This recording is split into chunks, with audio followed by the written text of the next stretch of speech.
subscribers, welcome back to Tracklandia. Those sweet sounds that you heard welcoming you in are from Old Steve Young. Old Steve's got a band called The Eldest Young, and they've got a single out right now called Have, Give. That's have/give,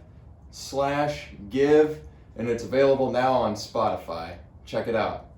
It's a banger, a slapper. What do they call it? The kids say that it slaps. Yeah, it does. Anyway, we've got a great show for you tonight. We're checking in with Scott Fauble again, Fobs, and we're also having a chat with his teammate from the NAZ Elite, Steph Rothstein Bruce. It's great to have her on the program. Looking forward to that. They're both taking part in a marathon project, the Marathon Project, coming up on December 20th, and that's happening in Arizona. And we're going to be watching that. That's Sunday morning, December 20th. Let's see, it'll be streaming on Runner Space Plus on Sunday morning and tape delayed on NBC Sports Network at 7:30 on Sunday night, so you can pick either option that you like. I'll probably watch both, just because I like to watch marathons, running and track. It'll be a duel in the desert, but there's going to be more than two people there, so it'll be more than a duel. What's a name for a more than a two-person duel? Like a battle. It's going to be a battle in the desert. All right, moving on down the list. The women's race in the Marathon Project is loaded. We've got Emma Bates in there, Kellen Taylor, and she's actually the only marathoner that Scott Fauble fears. Sarah Hall, Kira D'Amato, and Steph Bruce is in there. Sarah Hall on a tear this year. She's in really good shape right now. We saw that she ran a very fast solo half marathon effort in Eugene earlier, and Kira D'Amato too, coming off of her 10-mile American record, so that'll be an interesting one to watch there. And Steph Bruce, don't count her out. She's going to be mixing it up.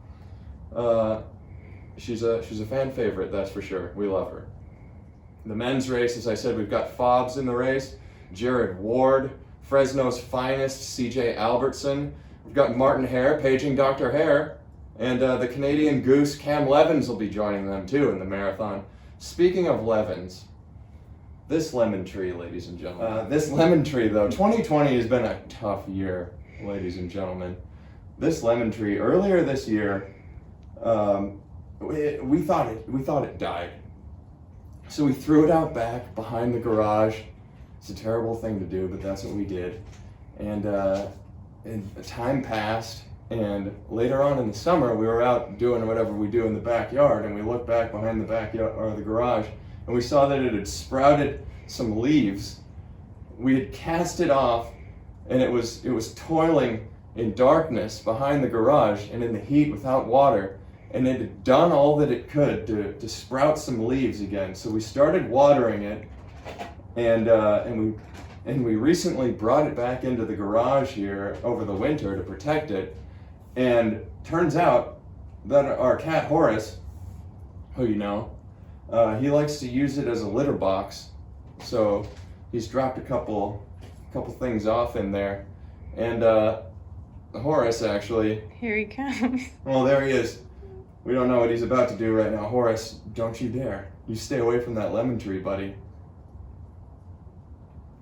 Yeah, but Horace, yeah, I mean, he's probably just trying to make a joke about being given lemons in 2020 because he's got a comedic spirit, and he's doing it all in the name of comedy, bless his heart. But despite all that, despite what the lemon tree's been given, it just keeps on trucking.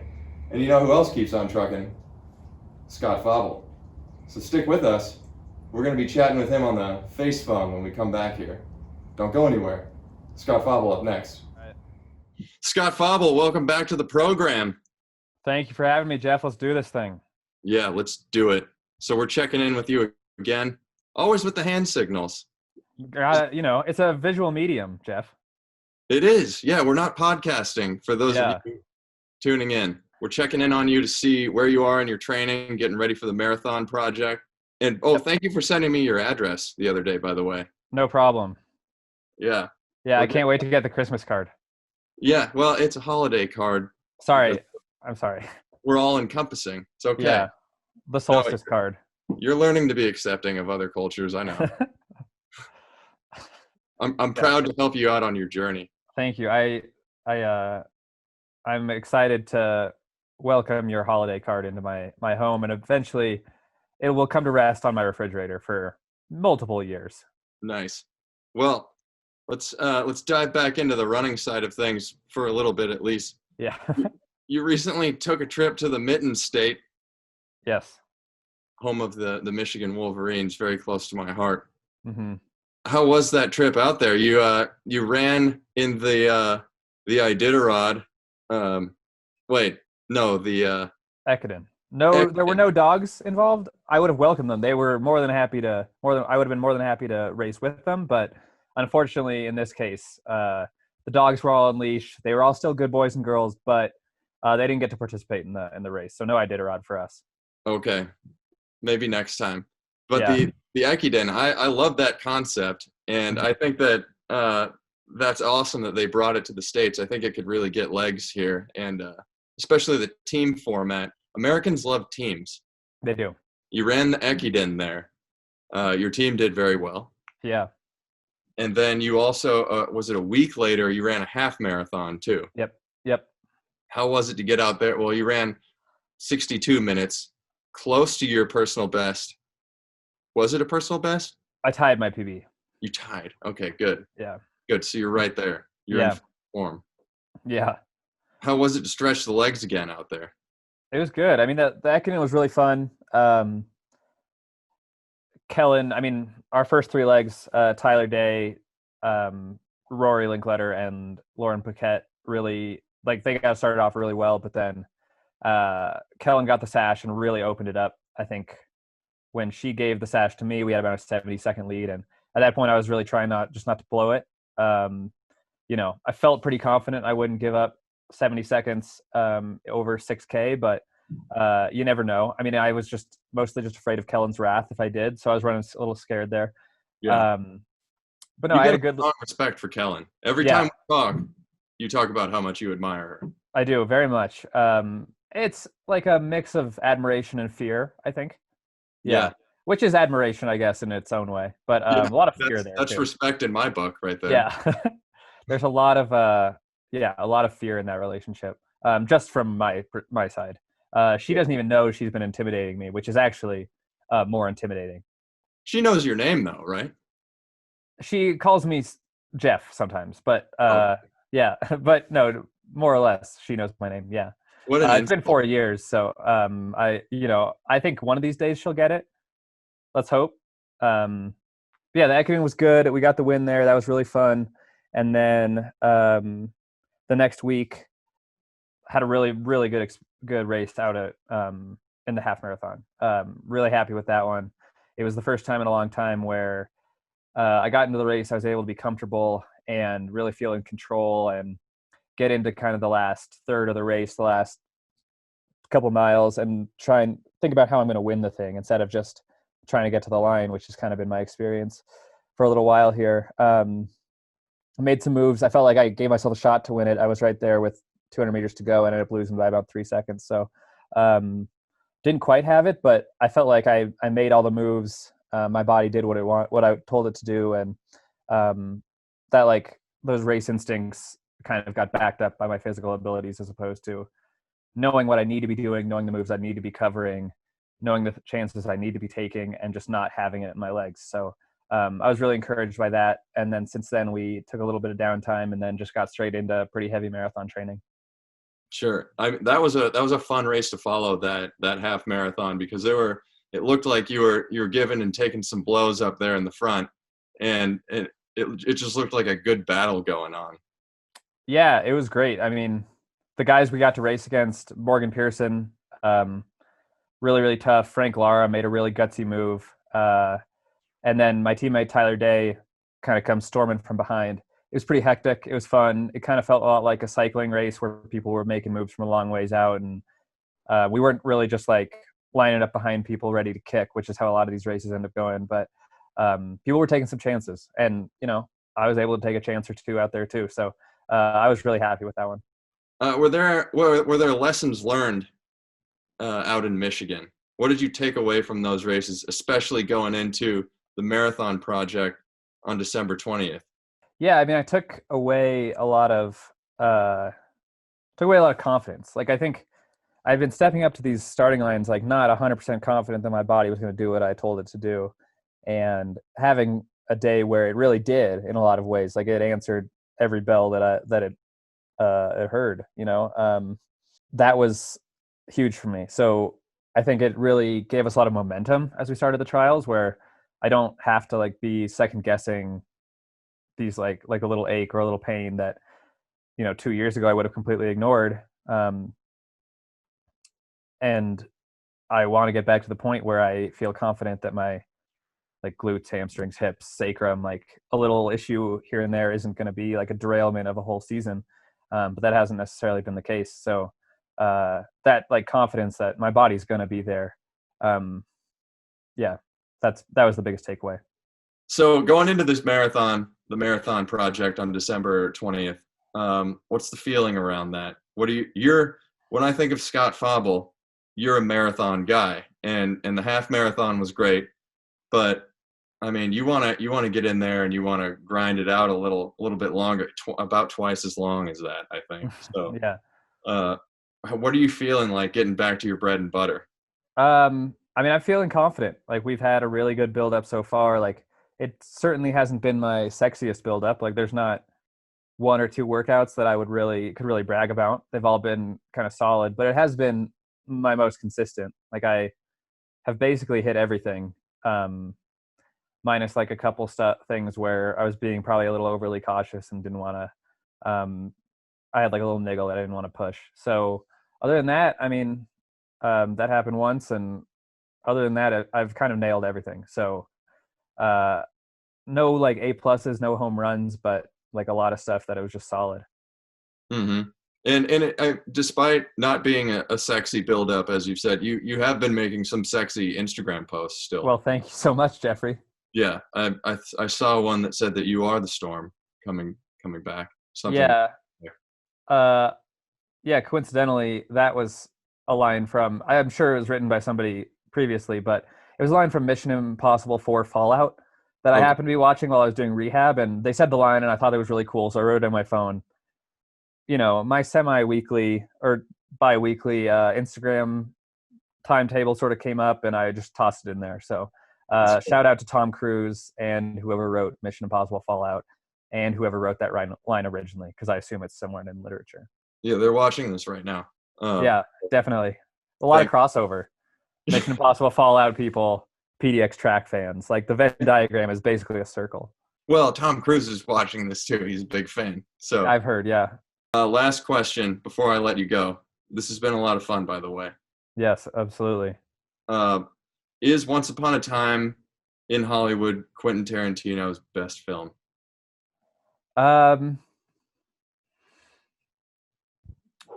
Yeah, probably. Oh.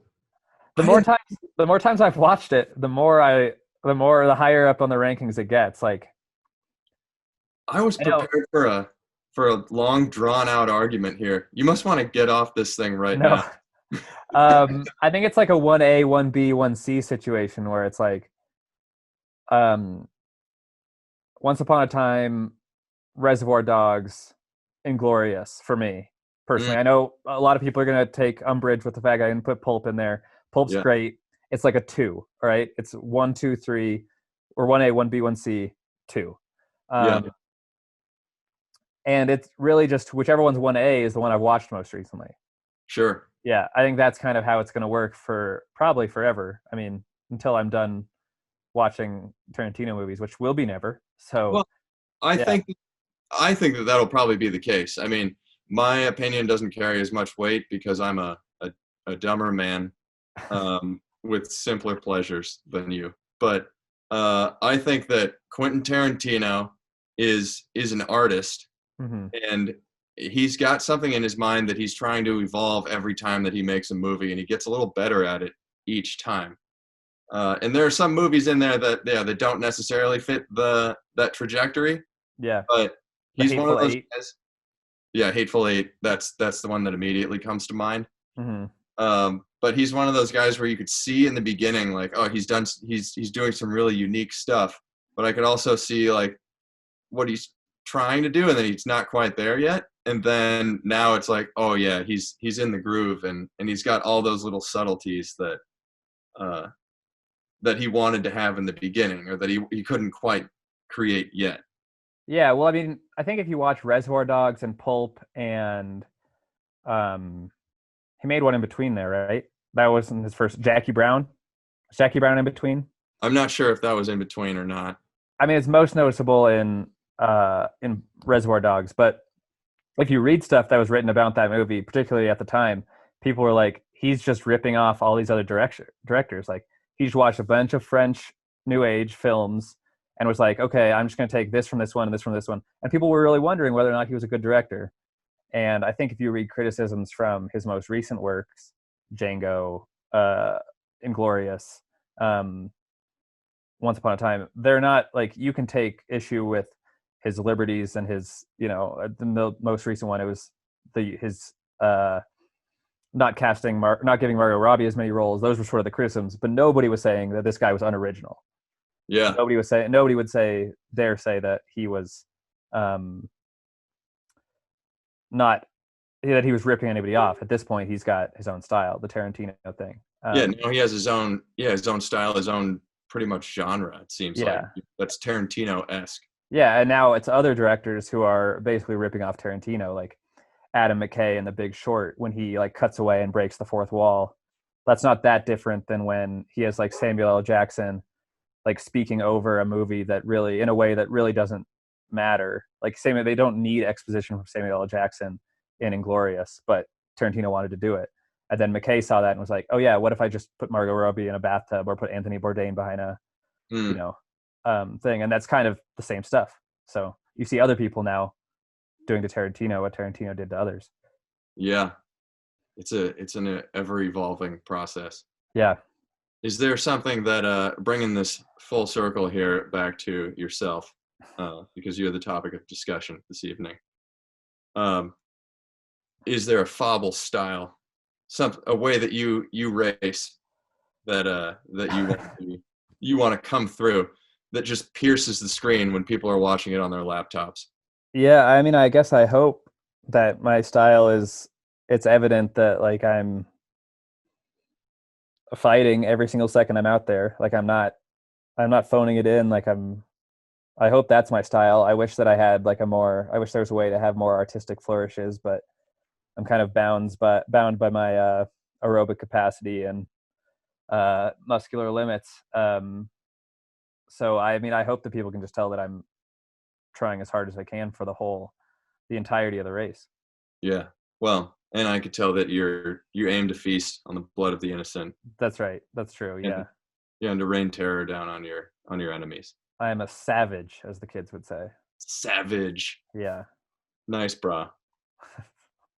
All right. Well, Faubel, this is a pleasure as always. And thank you very much for joining us today on this episode of Tracklandia. We wish you the best of luck heading into December 20th in the Marathon Project. And I'll be watching. We'll all be watching. Tom Cruise will be watching. Absolutely.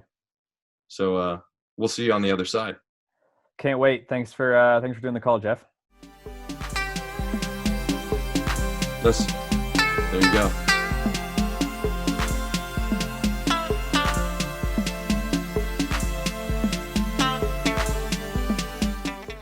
All right, and we're back in the garage. Thank you, Fobs. Now we're going to go back to the face phone and actually back to Flagstaff, where we're going to be talking with NAZ Elite's very own Steph Bruce, and I'm really excited about this conversation. We already had it, spoiler alert, but nobody's seen it yet, just to let you know. And she's hot off of her 31:24 10,000 meters at Sound Running's track meet down in LA, and we talk about that a little bit, and we also talk about her build-up to this marathon project on Sunday, and a bit of her story as well, which is fascinating and very inspiring. So let's kick it to the face phone. Steph Bruce, ladies and gentlemen. All right, Steph Bruce, welcome to the program. Thank you for having me, Jeff. Of course.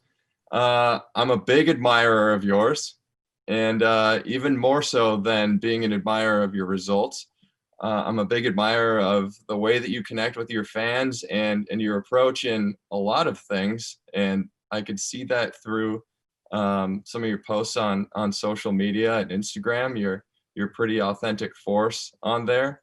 And it seems like you always try to find the good in things. There's one post in particular that I'm thinking about, and it says that you tell yourself, what can I do that feels meaningful in difficult moments? Yeah, I really, when I do interviews like this, what I love is like when someone is giving a recap of who I am, it's like this really great reminder that either my work or my effort, like each day, is not unnoticed. Because I think sometimes in like anything that we're striving to do, whether it be athletics, whether it be our normal jobs, daily hustle life, being a parent, you sometimes think, like, is that effort I'm putting out ever going to come back to me? And then when someone like you like reads everything that I did, I'm like, okay, like it's reaching one person, so it is worth it. And I think the inspiration behind a lot of it is just the experiences I've had growing up and things that have happened to me personally in my life, via my family. Some of it positive, some of it tragic in a sense, has really just shaped kind of my outlook. And it has perhaps led me to have a lot of empathy in life. And I guess I would say I'm a big feeler. I feel a lot for myself. I feel a lot for other people. And I always try to look at situations like through other people's eyes, or, walk in someone else's shoes. So a lot of times when I'm like writing on social or in blogs, I'm kind of telling myself things that I want to hear, in perhaps the hopes that it might reach one person. And if one person like can read it and think, wow, I was thinking that and I didn't know how to put words to it, or I'm going through this, I didn't know how to make what I'm doing meaningful in the scheme of the whole world, then it just makes it feel like my experiences are worth it in a sense. Absolutely. I mean, there's a lot in what you just said too, and it's really inspiring.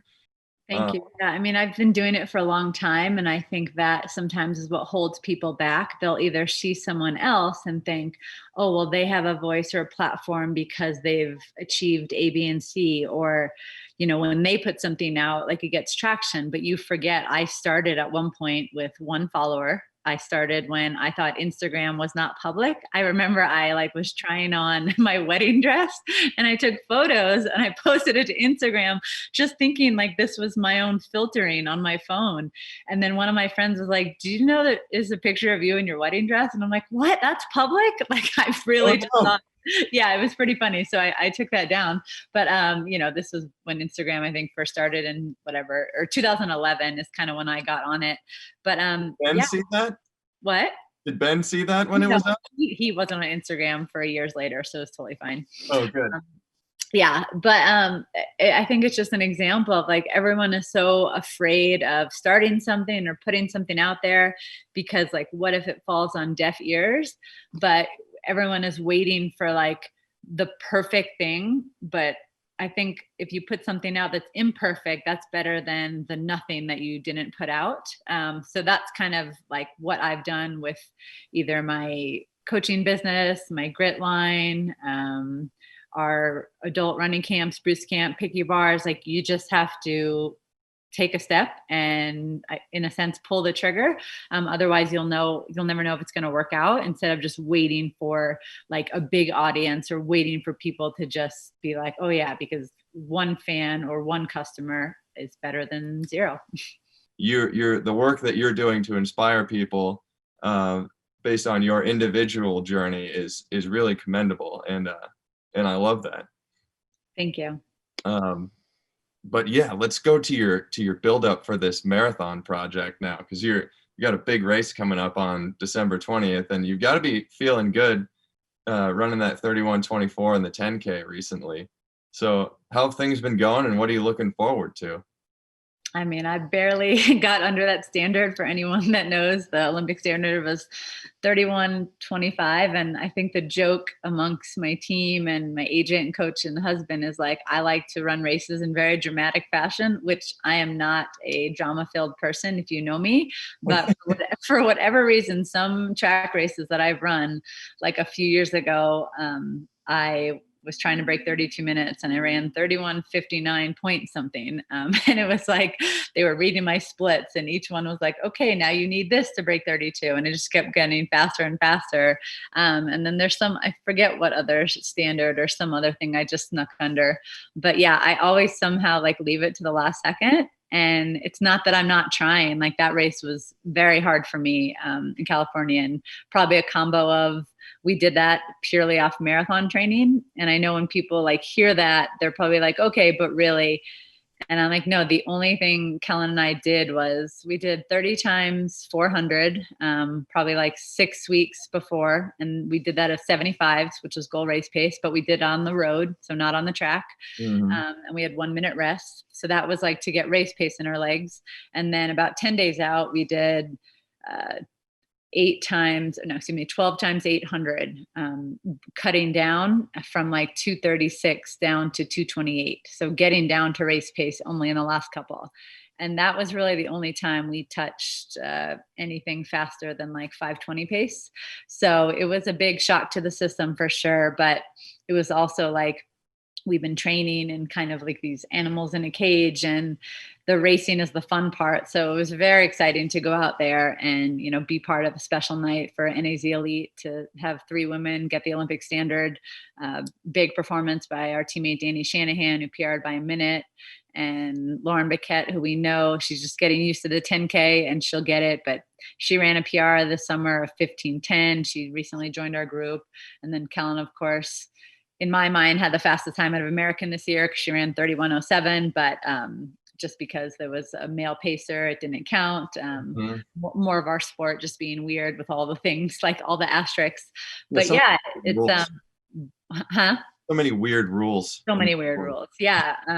So yeah, it was great to get that. That was kind of, when we started this segment, it was like, we didn't have the marathon project on there. It was like, all right, let's focus on getting a 10K and try to get the Olympic standard. And then when the marathon project got put on, we said, well, why don't we try both? There's not, too many opportunities that we have. So it was a little bit of a gamble, but happy to walk away with getting the standard. And then, yeah, now lining up here on December 20th and going to give the marathon a go. Yeah. And it's a high quality field. And a smaller field than normal, but very quality, and some worthy adversaries in there. Is the goal time focused or is it place focused here? Can you even let that much on? I know, I can't tell you. No, I think it's both. There's not a secret. Like, there are going to be pace groups, and so those are going to be announced, and you will know if someone's going with a certain pace group, so it won't be this big surprise. But I think as in always, the goal for at least our team with Coach Ben and Hoka NAZ has always been get as fit as possible and see where that shows up on race day, and kind of almost make decisions, come race day. We're going to have, I think there's the pace group for the Olympic standard, 2:29:30.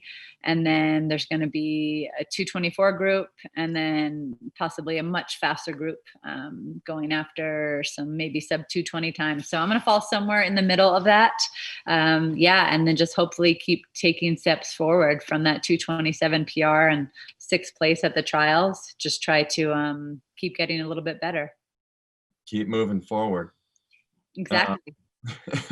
Yeah, I had the privilege of watching you race. I think it was it 2019 or 18 at CIM? I can't remember the year now. That was 2018. 2018, yeah. And there was an after party at a bowling alley, which. Oh boy. Yeah. I remember that. Yeah. I think, yeah. Well, there were lanes there. I was there. Yeah, you were there. Yeah, maybe things were a little hazy after. I mean, I don't think I drank that much, but also you'll know this, but my memory is not that good. Like my husband, Ben, will always let me know where I was or what I was doing at certain moments. So I try not to put out dates of where I was anymore because I'm usually very wrong. But he confirms that I believe I was there. That's when I did the double. I ran New York 4 weeks before. Yes. And I decided to be a little crazy and run CIM. Yeah, and that ended up being a really good race for you, and I was lucky enough to be there to witness that, and something that I hope for going forward too. I can't wait to get back to actually having after parties at these things too, because it's so cool to be able to. I mean, not everybody remembers them, I guess, but for sure.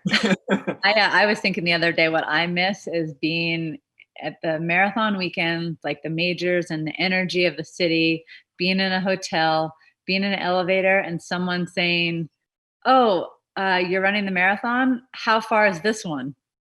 As if they change, but it just shows like sometimes the masses really isn't dialed in on how far the marathon. So they want to know how far this marathon is, and that's my favorite question to answer.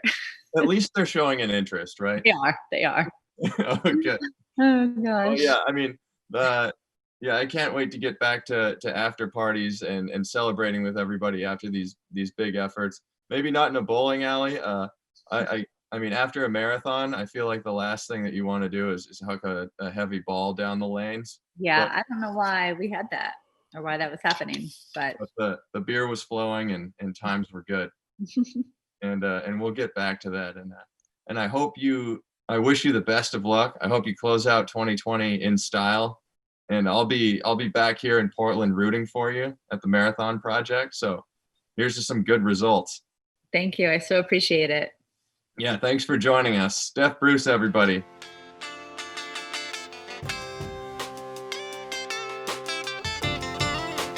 And we're back in the garage. Now, we don't mean to disparage the CIM after party happening in a bowling alley. It was a great after party, and it always is. CIM is a top-notch organization, and I call it the People's Marathon, actually, because it's a race for the people, if you didn't pick up on that. There's always amazing depth there, so many fast times run, and people just parading down Folsom Avenue. I think that's the road that they run down for most of it, if I'm not correct. Fair Oaks Boulevard, sorry, not Folsom Boulevard, Fair Oaks Boulevard, I got it. Berate me in the comment section, please. It makes me better, I need that.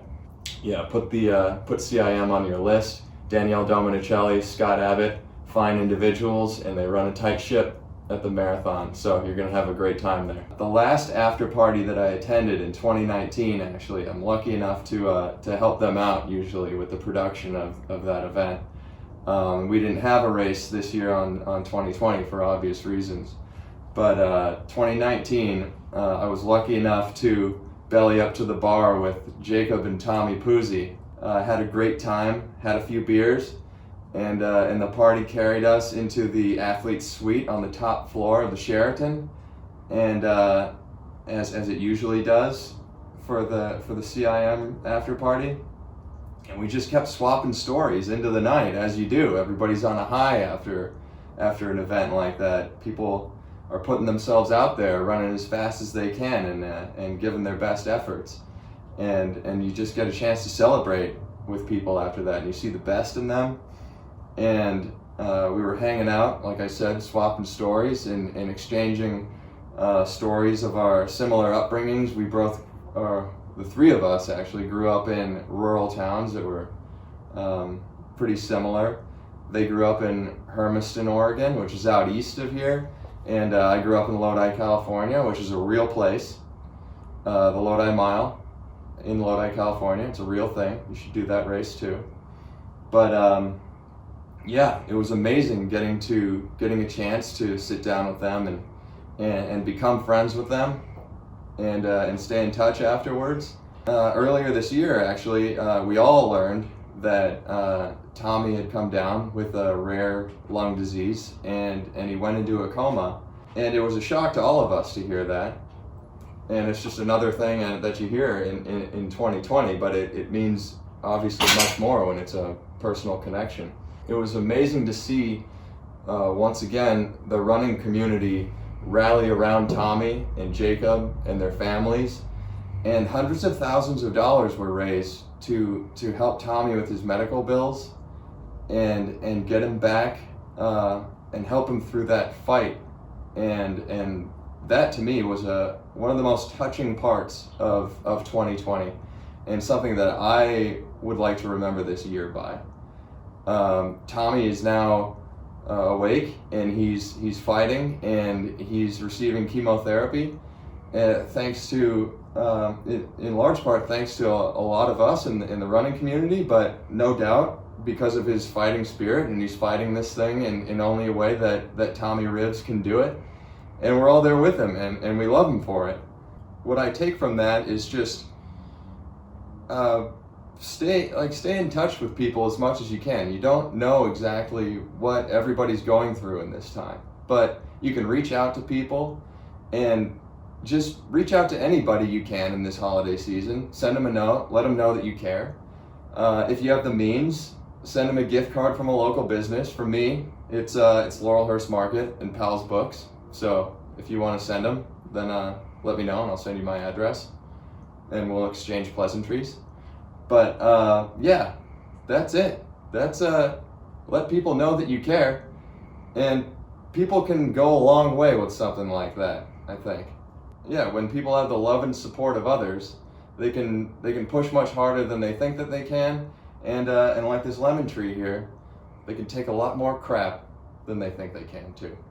So that's it from us here at Tracklandia. Thank you for joining us, and from all of us here, we wish you a happy holidays, and we hope to see you next year in 2021.